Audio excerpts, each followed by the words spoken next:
معقول نحن بسوريا يجي واحد من القاعدة يحكمنا؟ ما بتركب. معقول إسلاميين يجوا يحكمونا؟ من دولة علمانية، هذا الكلام خرطي. شفنا العلمانية تبعكم شو كان عم يصير فيها في سيدنايا.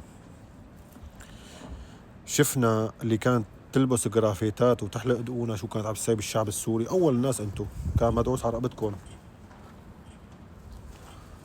وجودكم هالناس بتحكوا علي إرهابيين وقواعد جايين من القاعدة، خلصتكم من ظلم صار له 60 سنة داعس على رقبتكم.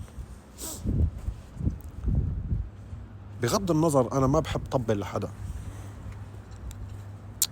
لكن صرمايته لهذا اللي عم تقولوا عليه من القاعدة برقبة اللي كان موجود واللي بأيده لحد الآن واللي كان يأيده. نقطة على السطر. والإسلاميين عم تحكوا عليهم إرهاب. قدر الإمكان بيحترموا كل الأديان وبيحترموا أولاد بلدهم. والإسلاميين عم تحكوا عليهم إرهاب صار لهم 14 سنة عم يتدبحوا وبيتقتلوا، وأنتم حضرتكم كنتوا مجتمعين كلياتكم تصفقوا له للطاغي اللي كان داعس على رقبتكم. وبفضل الله الأستاذ القائد أحمد الشرع قاعد بنص قصر الجمهور يا عينك يا تاجر، ومطلوب للكل والكل نازل لعنده.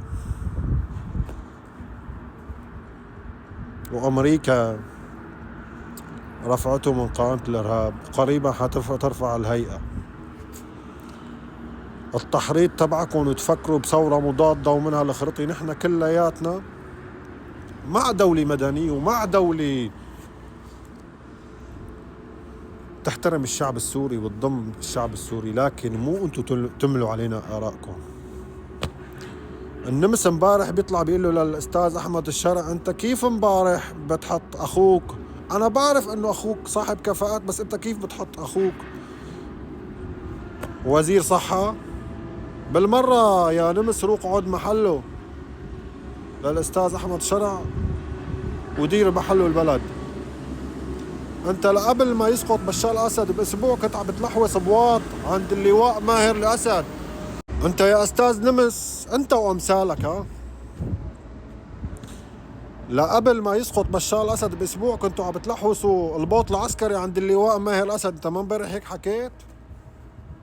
شو بيقلكن؟ انا ما كان حدا جيبرني، يعني انا شبيح ما كنت مجبور على التشبيه، بس انا كنت عم شبه وهلا جاي شبح عليكم.